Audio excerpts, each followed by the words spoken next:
ये जो sir baby formula milk के जो डिब्बे आते हैं उन पे नीचे एक स्टेटमेंट लिखी होती है that mother's milk is the best for the baby. जी, इसके पीछे क्या कहानी है? ये भी उसी लॉ का हिस्सा है जो मैंने बताया। उस लॉ का नाम है, बड़ा लंबा नाम है, ये infant milk substitutes, feeding bottles and infant foods, regulation of production supply and distribution act 1992 and 2003। उसमें ये तीनों चीज़ें कवर होती हैं। उसमें फीडिंग बॉटल भी कवर होती है। उसमें जो इन्फेंट फूड है उसका मतलब 6 महीने से 2 साल तक का खाना। इन्फेंट मिल्क सब्स्टिट्यूट का मतलब है 0 से 6 महीने तक का खाना। पहले 6 महीने का खाना जो पाउडर मिल्क हो, ये उन्हीं के लिए बना है, प्रोडक्ट्स के लिए बना है। ये कमर्शियल प्रोडक्ट्स के लिए ये लॉ बना कि इनका प्रमोशन रुके। इस लॉ में बेचना मना नहीं है। इनका प्रमोशन इलीगल है एक तरह से। इलीगल है प्रमोशन, बेचना मना नहीं है, अवेलेबल है, कोई बंद नहीं करा रहा उसको। ऐड नहीं कर सकते आप, ऐड नहीं कर सकते आप, डॉक्टरों की मीटिंग को स्पॉन्सर नहीं कर सकते आप, उसके लिए कमीशन नहीं दे सकते किसी को कि जी मेरे 10 डब्बे ज़्यादा भेज दो आपको कमीशन मिलेगा। जैसे एजेंट्स को कंपनियां कमीशन देती हैं, वो भी उसमें लिखा गया है कि आप नहीं दे सकते। अस्पतालों में आप कंपनियों के पोस्टर नहीं लगा सकते। ये बेबी फूड की कंपनियां हैं, अस्पतालों में कोई गिफ्ट नहीं दे सकती ताकि जहाँ पे बच्चे पैदा हो रहे हैं वहाँ पे इनका एक्सपोजर नहीं होना चाहिए। ये उस लॉ की इंटेंट थी कि जितनी दूर रखा जा सके फैमिली को, माँ और बच्चे को स्पेशली, इनके प्रमोशन से एक्सपोजर जितना कम हो सके वो कम किया जाए। तो ये सारे क्लॉज बने कि डिब्बे पे जैसे फ़ोटो बंद हुई, डिब्बे पे अब फ़ोटो नहीं लगेगी।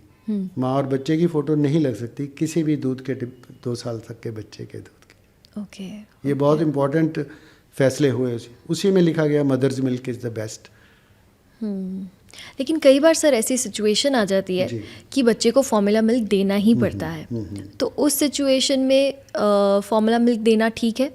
नहीं, ये तो अब बड़ा मुश्किल है, इसको मतलब जनरलाइज नहीं कर सकते। पहली बात तो हम कि देना ही पड़ता है कि ऐसी सिचुएशन आती है। सिचुएशन को पहले डिफाइन करना ज़रूरी है। जैसे WHO ने डिफाइन किया हुआ है। अच्छा। कि भाई जैसे बहुत रेयर बीमारियां हैं जिनका अपनी जेनेटिक से लिंक है, जिनका अपने लिवर की मेटाबॉलिज्म से लिंक है, जो कि बच्चे में वो ऐसे एंजाइम नहीं बन पाते जो कि माँ के दूध को हजम कर सकें। राइट। ऐसी 1-2 बीमारियां हैं, बहुत रेयर होती हैं, लाखों में एक आध किसी बच्चे को होती हैं। उनके लिए स्पेशल डिब्बे बनते हैं, स्पेशल दूध बनते हैं जिसमें वो एलिमेंट नहीं होता ताकि उसके अंदर ना जाए, क्योंकि वो बच्चा उसको हजम नहीं कर सकता बिकॉज उसकी जो अंदर जो मेटाबॉलिज्म है उसको टॉलरेट नहीं करती। बड़ी डिफ़िकल्ट नाम है उन बीमारियों के, मैं लोगों को उनसे ज़्यादा नहीं कराना चाहता, पर ये डिफ़ाइन किया हुआ है WHO। ऐसे बच्चों में एक तो देना पड़ता है जिसको वो एक्सेप्टेबल मेडिकल रीज़न कहते हैं WHO इसको। एक्सेप्टेबल मेडिकल रीज़न होना चाहिए कि बच्चे को दूसरा दूध दें। जैसे बच्चे की माँ नहीं रही जी, तो एक रीज़न बनता है वो। उसके बाद भी ये भी आया रीज़न कि अगर मान लीजिए पहले बड़ा होता था कि घर से कोई और मासी है या कोई मामी है या कोई भी उसको अगर पिलाना चाहे, अगर वो ब्रेस्ट फीडिंग मदर है तो उसको पिला सकते हैं। फिर उसके बाद अब धीरे धीरे कुछ ह्यूमन मिल्क बैंक भी आने शुरू हो गए, तो लोगों को लगा कि ये भी एक ऑल्टरनेटिव आ गए हैं, डोनर ह्यूमन मिल्क जो है जिसको हम कहते हैं। तो जो डिब्बे का नंबर है ये देना पड़ता है, वो ज़्यादा कंपनियों ने प्रमोट किया इसको कन्वीनियंस के लिए। अब कन्वीनियंस को हम फैक्टर नहीं गिनते हेल्थ पॉइंट से। अगर देना हो तो मुझे लगता है इससे सबसे इम्पोर्टेंट बात उसमें यह है कि एक तो जैसे अस्पतालों में बहुत जल्दी दिया जाता है, वो अननेसेसरी मैं उसको कहता हूँ। अननेसेसरी से मतलब ये है कि भी इतना नापा तोला नहीं जाता कि इसको ज़रूरत है या नहीं है। जैसे मान लीजिए सजेरियन हुआ, तो ये मानना कि सजेरियन मदर है वो ब्रेस्ट फीड नहीं करा सकती, बहुत ज़्यादा डिब्बे तो उस वजह से आते हैं अस्पताल। वो गलत है मानना, टेक्निकली गलत है। उसमें कोई मतलब नहीं है। सजेरियन मदर को ब्रेस्ट फीड कराने में कोई दिक्कत नहीं है अगर कोई सपोर्ट सिस्टम हो, जैसे उसके आसपास कोई फैमिली मेम्बर हो या कोई अस्पताल का लैक्टेशन का जैसे काउंसलर उसको अवेलेबल हो।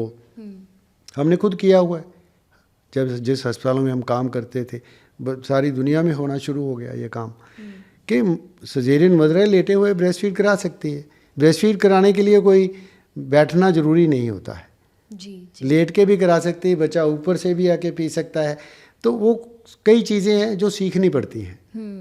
पर ये लेबल लगा देना कि ब्रेस्ट फीड नहीं करा सकती मदर, वो कई डॉक्टरों की तरफ से भी आता है, फैमिली की तरफ से भी आता है, आराम चाहिए जैसे। इस ब्रेस्ट फीडिंग कोई बेआराम नहीं करती है। ब्रेस्ट फीडिंग से बल्कि हार्मोन रिलीज होते हैं जो माँ को भी आराम देते हैं, रिलैक्सेशन देते हैं। जो ब्रेस्ट फीडिंग शुरू होती है 2 हार्मोन रिलीज होते हैं, तो वो इम्पॉर्टेंट है। इन चीज़ों को समझना इम्पॉर्टेंट है, क्योंकि ये कोई और दूध नहीं, ऐसा नहीं है कि दूध देना कोई भी दे दो, ये हम कंपैरिजन में नहीं रख सकते उसको जी। ये और मुझे लगता है सर इन सारी चीज़ों की अवेयरनेस बहुत ज़रूरी है। बहुत ज़रूरी है। जो जैसे अगर मैं अस्पताल में जाता हूँ एज ए फैमिली मेम्बर, और जब अगर मुझे कोई प्रिस्क्राइब कर देता है कि नहीं जी लेके आओ, तो मैं तो प्रेशर में हूँ ना। बिल्कुल। तो अवेयरनेस हर जगह पे चाहिए। जी।